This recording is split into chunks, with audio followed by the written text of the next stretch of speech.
now to the situation at the front. The fiercest fighting is currently taking place for Pokrovsk.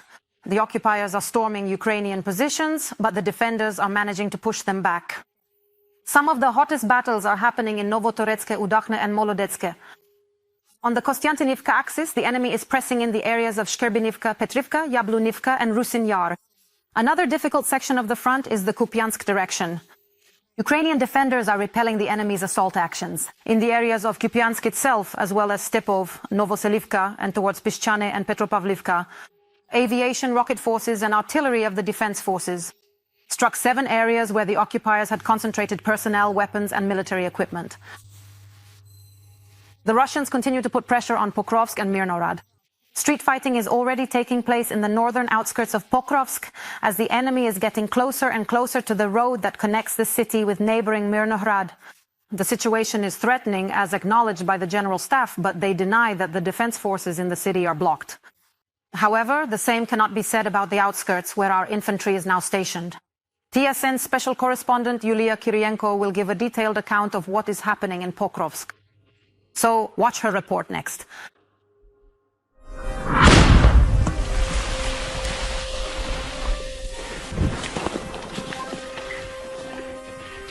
A firefight, mortar shelling, and an attack by strike drones. These are drone pilots from the 25th Airborne. They are trying to withdraw from Pokrovsk, where their positions were located. And they evacuate the wounded because they had to engage in a gun battle with the enemy. The fact that the occupiers had advanced into the city itself is evidenced by the tricolour that the enemy infantry had placed on the southwestern ceiling. Pokrovskaya. In an hour, our kamikaze drone flies at him and shoots him down. And this means that the Russians have indeed entered the city's residential areas. At the beginning of the week, the situation in Pokrovsk began to deteriorate significantly. Groups of Russians were spotted near the railway and in central neighborhoods. The city was gradually turning into a gray zone, and the Russians began to put pressure on it and on neighboring Myrnohrad from 3 sides. If you look at the deep state map now, you can see that Pokrovsk is essentially divided into 2 parts. Currently, there are several hundred people left in the city. The Russians. They infiltrated there through the village of Zvirov and on May 1st. Their objective, as they say.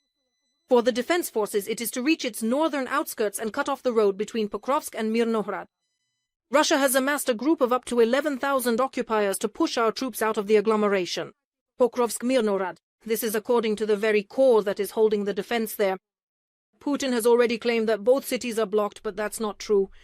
Enemy infantry is being hunted down and destroyed, and advancing is anything but easy for them. They are trying to amass forces at this point in order to later move them and launch an assault. The enemy may deploy small groups on motorcycles. There was also an incident 2 days ago where 2 motorcycles, along with their crews, were destroyed. Today, more enemy motor vehicles have also been destroyed. The Russians are operating in Pokrovsk, just like they once pushed our troops out of Korshchina. First, they covered the entire sky. There were so many drones over our defenders that the infantry had to enter their positions over the course of several days, walking dozens of kilometers on foot with supplies and ammunition. Sometimes for 3 days or even longer, they were forced to hide somewhere, waiting until the enemy shifted their attention away from them. If we take Pokrovsk as an example now, they already entered there in larger groups and then moved through the city accordingly. Then they started pressing with infantry from the flanks. Their objective, according to the defense forces, is to reach the road connecting Pokrovsk and Myrnohrad and block it, in order to finally cut off the last remaining supply routes to our infantry that still exist.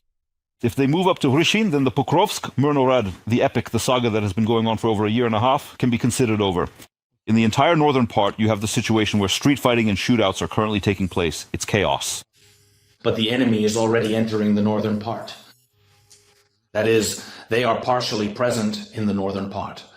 And there too, these constant clashes are happening, and they're quite intense. And the problem is that in addition to the terrible, extremely difficult logistics, you have to go on foot there. The General Staff now states that our troops, despite the fighting in the city, are not encircled. This is indeed the case, as confirmed by OSINT analysts. But the infantry, which has been stationed on the outskirts of Pokrovsk, in the Lysivka and Novopavlivka area for more than a year and a half, is in a very difficult situation. Yulia Kyrienko, Alexander Shian, Timofey Koshchi, TSN 1+1 Marathon United News. The number of victims in the Kherson region has increased. There are already 19 of them. This morning, the Russians launched a massive artillery attack on the regional center, targeting residential areas and the market in the Dnipro district. A man and a woman were killed. 14 city residents sustained injuries and wounds. Another civilian was hospitalized due to a drone attack. Later, the enemy army shelled Bilozerka and Darivka. 4 local residents were injured there. And in Donetsk region, the occupiers killed 8 people and wounded 18 more. A series of strikes was carried out on Sloviansk. There, 3 people were killed and 3 others were injured. In the city, 10 apartment buildings, a boiler house, a cafe, a school, and a post office were damaged. Kostiantynivka also came under enemy fire. 2 city residents were killed and 6 were wounded. At night, the Russians launched a massive attack on Odessa region with strike drones. About 12 Shaheds targeted the energy sector. The enemy directed them at civilian infrastructure facilities. A fire broke out after a strike hit an industrial facility. Dnipro region also came under attack. The occupiers struck a business in Pavlohrad with a drone. There is 1 person wounded there. In Sinelnikivsky district, a woman was killed. In Nikopol district, a man was injured as a result of shelling. Next, to the events at the front, the situation around 2 small towns in the Donetsk region. This is the #1 topic not only in the Ukrainian information space, but also worldwide.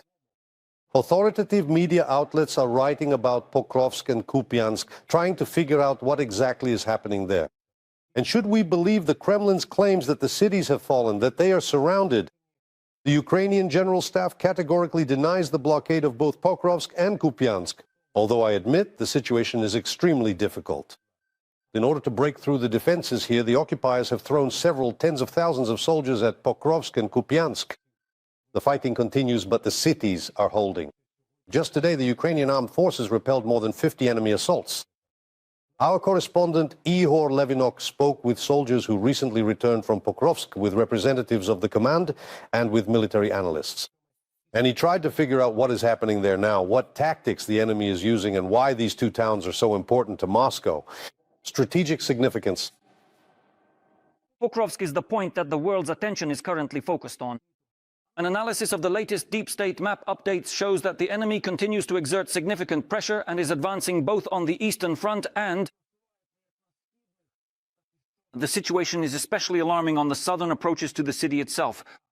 Russian forces are employing the tactics of small assault groups and infiltration, meaning they are slipping through, particularly along forest belts and railway lines. The particular danger lies in the fact that, according to analysts, the enemy has reached a distance from which they can exert fire control over key logistical routes leading to the city. Specifically, the highways to Pavlohrad and other western routes. This threatens supply lines and complicates the evacuation of people from the Pokrovsk Myrnohrad agglomeration.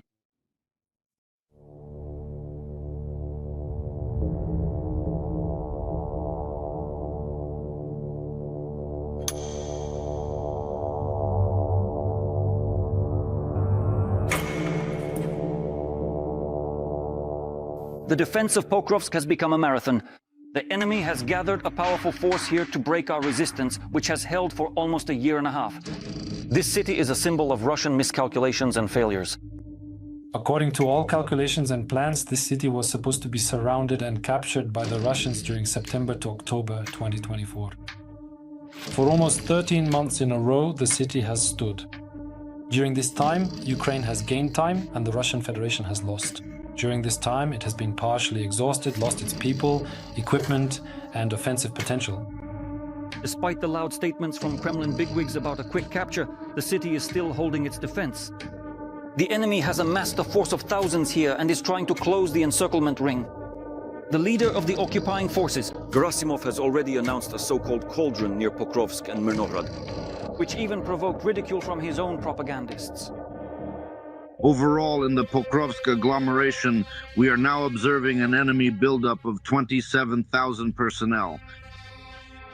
There are over 100 tanks here, 260 armored vehicles, and 160 artillery units. In other words, the enemy is amassing forces to continue their assaults.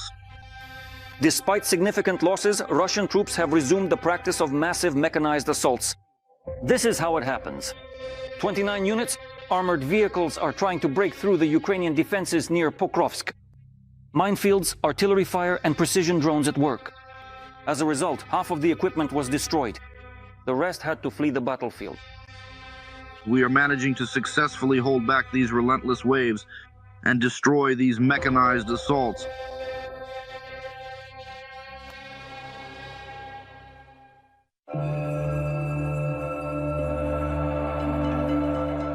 At the hospital, we met Vyacheslav Vilinsky, a UAV pilot from the 32nd Separate Mechanized Steel Brigade.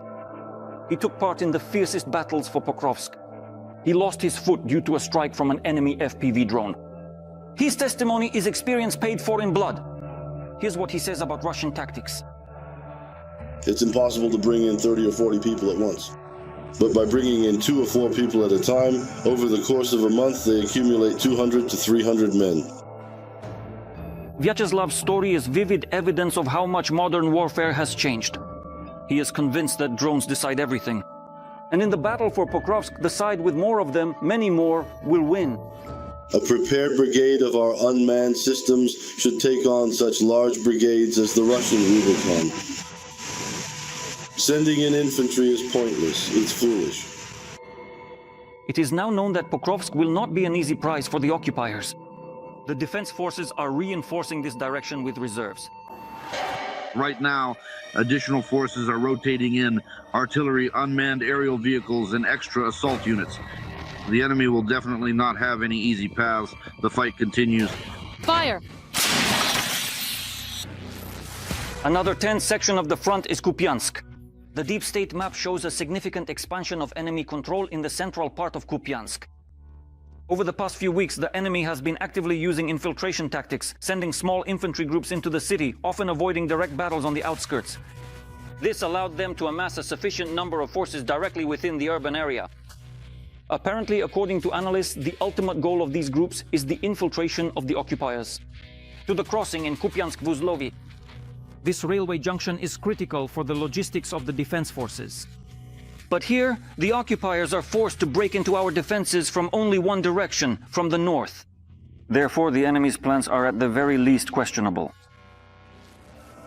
The Russians are trying to gain a foothold in the city that Ukraine's defense forces liberated in September 2022. The situation is tense, however. The Ukrainian command reports that it has been stabilized. Objectively speaking, if they've managed to get into the city itself and the fighting is happening over buildings there, then most likely these battles will continue even through the winter. But if we're talking about the area around the city which doesn't have direct development, then the intensity of fighting there is already starting to decrease. The pace is slowing because there's almost no foliage left. Recently, the defense forces gave the invaders an unpleasant surprise. A strike on the dam in Belgorod region, a precise military calculation. Its effectiveness is confirmed by the Russian military themselves. The trenches are waist-deep in water, equipment is flooded, and logistics are disrupted. Because quite simply, up to 5 brigades of Russian occupiers were flooded there. Right there on Russian territory from where they wanted to advance. Pokrovsk and Kupiansk. There are no easy victories here, and there won't be. There are only the hard daily tasks that our soldiers know how to carry out. And they certainly don't lack resilience and courage. That's why Vyacheslav is an example. Despite a severe injury, he plans to return to duty. In the middle of spring, he definitely plans to return to the front. No, but I'm training, guys. Next to Vyacheslav is his father, Dmitro. Both are servicemen. Both will defend Ukraine and will not back down. Pride, without loud words. Ihor Levinok, Vasil Minushchikov. Details, Inter TV channel. Marathon, United News.